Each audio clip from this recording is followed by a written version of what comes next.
Pre board परीक्षा 2025 विषय गणित कक्षा 10वीं। दोस्तों गणित विषय का सॉल्यूशन आपको हम लेकर आए हैं। कम समय में आपको आंसर देंगे। Directly answer. पहला प्रश्न सही विकल्प चुनकर लिखिए। इसमें दोस्तों पहले का जो आंसर है वो सी है -b/a। दूसरे का आंसर 13 है ए नंबर का, जिसमें SCF पूछा है। तीसरे का आंसर है 9 सी, और चौथे का जो आंसर है बी नंबर का 70, और पांचवे का जो आंसर है वो चौथा बी है 4 नंबर। तो दोस्तों इसमें हम देख सकते हैं पहले में शून्यकों का योग पूछा है जिसका आंसर c -b/a है। दूसरे में हाईएस्ट कॉमन फैक्टर पूछा है जिसका आंसर a 13 है। तीसरे का आंसर इन्होंने पूछा है श्रेणी में कौन सा पद 54वां है, तो इसमें सी नंबर का 9वां आंसर है। फिर इसमें चौथे का आंसर बी 70 है, और पांचवे का आंसर बी 4 है। इसके बाद एक और बचा है, और छठवें का जो आंसर है बी, कोई हल नहीं होगा। इस प्रकार दोस्तों विकल्प हो चुके हैं। अब हम चलते हैं खालिस्तान की ओर। तो इसमें पहला है दो समान कौणिक त्रिभुजों में उनकी संगत भुजाओं का अनुपात हमेशा समान होता है।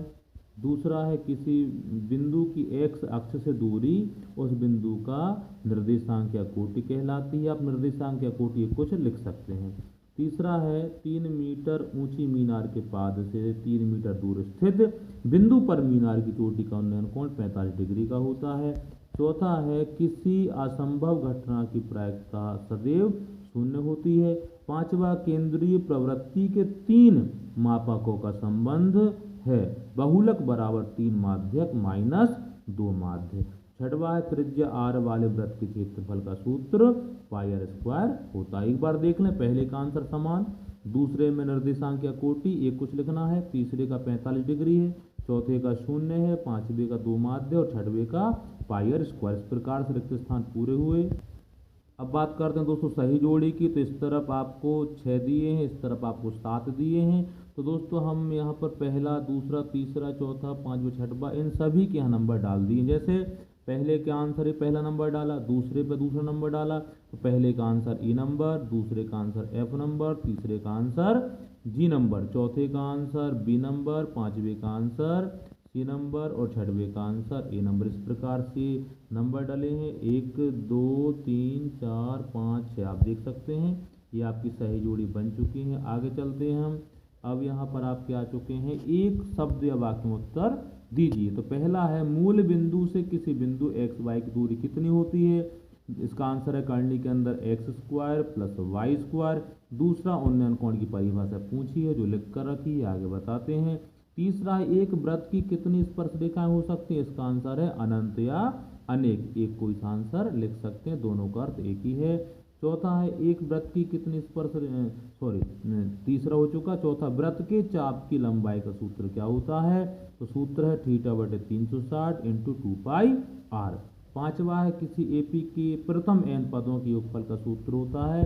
तो यहाँ पर SN = n/2 कोष्टक के अंदर 2a प्लस कोष्टक के अंदर n-1 कोष्टक बंद d, ये आपका सूत्र हो गया। इसके बाद छठवा है शंकु के आयतन का सूत्र 1/3 πr² होता है। इस प्रकार ये आंसर आपको लिखे हैं, आप एक बार यहाँ से मिला सकते हैं। सभी आंसर पर नंबर डाल दिए हैं। 1 नंबर, इसके बाद 3 नंबर, 4 नंबर, 5 नंबर, 6 नंबर, दूसरा आगे हम बताने वाले हैं।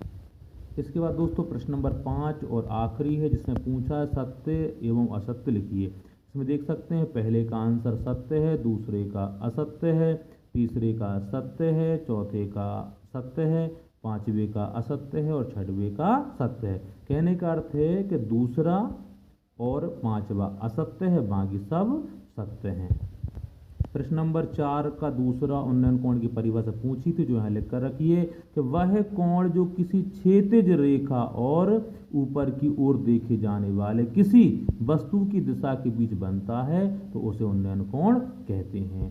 एक बार देख सकते हैं, जैसे उदाहरण है, यदि आप जमीन पर खड़े होकर किसी इमारत की चोटी को देखते हैं तो आपकी आंखों के क्षेत्र स्तर और उस चोटी तक की दृष्टि रेखा के बीच जो कोण बनता है उसे उन्नयन कोण कहते हैं। इस प्रकार दोस्तों लगभग सभी आंसर बता दिए हैं और जो भी आपको सवाल के उत्तर चाहिए कमेंट्स करें दोस्तों, वीडियो को लाइक करें, सब्सक्राइब करें और एक दूसरे को शेयर करते रहें। अगली वीडियो पर अगले पेपर का आंसर आपको मिलेगा। तब तक के लिए धन्यवाद। सब्सक्राइब जरूर करें दोस्तों।